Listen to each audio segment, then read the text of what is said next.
কোটা সংস্কার নিয়ে শিক্ষার্থীদের শান্তিপূর্ণ আন্দোলন সহিংস হয় 15 জুলাই, যার শুরু ঢাকা বিশ্ববিদ্যালয়ের বিজয় ৭১ হলে হামলার মাধ্যমে।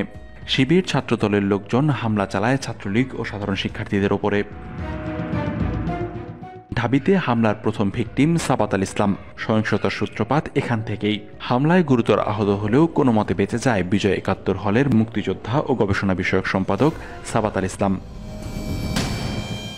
এই ঘটনা ভিন্ন খাতে প্রবাহিত করে কুচক্রী মহলটি ফায়দা নেয়। মার্কিন পররাষ্ট্র দপ্তরে খালেদা জিয়ার সাবেক প্রেস সহকারী মুশফিকুর ফজল আনসারের উদ্দেশ্যমূলক প্রশ্নের জবাবে ম্যাথিউ মিলার বলেন, ছাত্রদের আন্দোলনে নাকি 2 জন মারা গেছেন। So we are aware of and are monitoring reports of widespread student protests in Dhaka and around Bangladesh that have killed 2.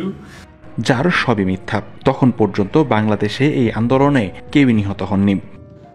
আমার নামে যে গুজবটা ছড়িয়েছে যে আমি নাকি মারা গিয়েছি অথবা ঢাকা বিশ্ববিদ্যালয়ের একজন শিক্ষার্থী নিহত হয়েছে, দুটোর একটিও সত্যি না। কারণ আমি মারা যাইনি, এই যে তার প্রমাণ আপনারা ভিডিওতেই দেখতে পাচ্ছেন। আর আমি ঢাকা বিশ্ববিদ্যালয়ের শিক্ষার্থীও না, আমি শেখ বুরহানুদ্দিন পোস্ট গ্রাজুয়েট কলেজে অর্থনীতি বিভাগে অধ্যয়নরত আছি। তাহলে যারা নাশকতার পরিকল্পনা করলো তারাই যে মার্কিন স্টেট ডিপার্টমেন্টে ভুল তথ্য ছড়িয়েছে তা বলাই বাহুল্য। এমন খবর প্রচার করতে সমর্থ হওয়ায় ওই কুচক্রী মহল দেশের ভেতরে অস্থিতিশীল পরিস্থিতি তৈরি করতে সক্ষম হয়। সুযোগ বুঝে তারা সাধারণ শিক্ষার্থীদের আন্দোলনে ঢুকে পড়ে। 16 জুলাই দুপুর 1টার দিকে তারা ঢাকার নিউ মার্কেট এলাকা অস্থিতিশীল করে তোলে। এ সময় সায়েন্স ল্যাবে এক হকার শাহজাহানকে আন্দোলনকারীদের মধ্য থেকে গুলি করে হত্যা করা হয়। একই সময় ছাত্রলীগের এক কর্মীকে পিটিয়ে হত্যা করা হয় ঢাকা কলেজের সামনে। এর কিছুক্ষণ পরই রংপুরে বেগম রোকেয়া বিশ্ববিদ্যালয়ে আবু সাইদের মৃত্যু নিয়ে চাঞ্চল্য সৃষ্টি হয়, যিনি সংঘর্ষের এক পর্যায়ে পুলিশের গুলিতে মারা যান। একবার ভেবে দেখুন তো, নিউ মার্কেট এলাকায় 2 জন মারা গেলেও তাদের জন্য কেউ বিচার চাইছে না। শুধুমাত্র সাইদ হত্যার বিচার কেন চাইছে? কারণ খুব সূক্ষ্মভাবে পরিকল্পনার মাধ্যমে এটি ঢুকিয়ে দেওয়া হয়েছে যে শিক্ষার্থীদের হত্যা করা হচ্ছে। একটি বিচ্ছিন্ন ঘটনাকে কেন্দ্র করে মানুষের আবেগকে কাজে লাগিয়ে তারা তাদের অসৎ উদ্দেশ্য হাসিল করতে চাচ্ছে। তারা যদি উদ্দেশ্যমূলক প্রচারক না হতেন তাহলে তো সবার বিচারই চাইতেন। এটা এখন পানির মতো স্পষ্ট যে ছাত্রদের ঢাল হিসেবে ব্যবহার করে কুচক্রীরা স্বার্থ হাসিল করেছে। একইভাবে এই আন্দোলনের জেরে প্রাণ হারিয়েছেন 3 জন পুলিশ সদস্য, 1 জন আনসার সদস্য, আহত 1000-এর বেশি, যাদের বেশিরভাগের আঘাতই মাথায়। বোঝাই যাচ্ছে মৃত্যু নিশ্চিত করতে চেয়েছিল তারা। দেশজুড়ে 4 বাহিনীর 313টি স্থাপনায় হামলা চালায় তারা। ভাঙচুর করা হয় তাদের 300টি যানে। এছাড়া হত্যা করা হয়েছে 4 জন সাংবাদিককে, আহত হয়েছেন বহু। তাদের হত্যা বা হামলার বিচারও কিন্তু কেউই চাইছে না, তারাও তো মানুষ। অনাকাঙ্ক্ষিত যেসব শিক্ষার্থীর মৃত্যু হয়েছে তা দুঃখজনক। একইভাবে তো মৃত্যু হয়েছে বাকিদেরও, কিন্তু বিচার চাওয়া হচ্ছে শুধু কিছু বাছাইকৃত ছাত্রদের মৃত্যু নিয়ে। এটি যে পূর্ব পরিকল্পিত তা কিন্তু পরিষ্কার হয়ে গেছে এখন।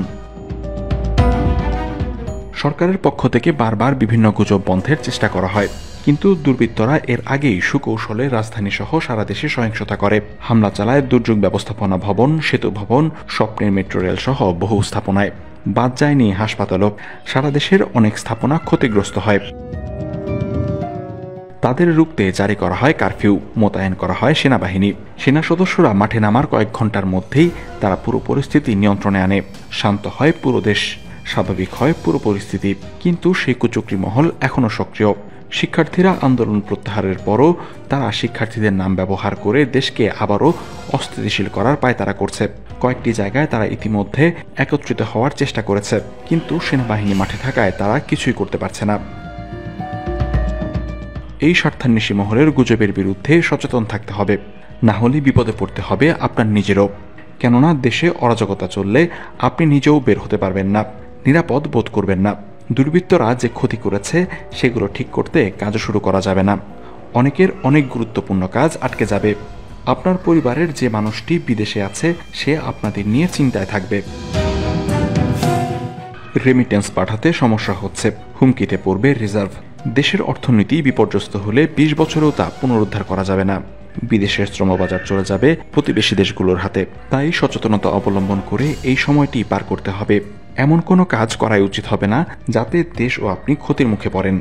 যেমন আপনি কি লাইক, কমেন্ট বা শেয়ার করছেন সেটি করার আগে আপনি একবার ভাবুন, এতে সেই বাংলাদেশ বিরোধী কুচক্রী মহলের লাভ হচ্ছে না তো? সব ভেবে নিজের বুদ্ধিমত্তা কাজে লাগিয়ে ভালো থাকুন, নিরাপদে থাকুন।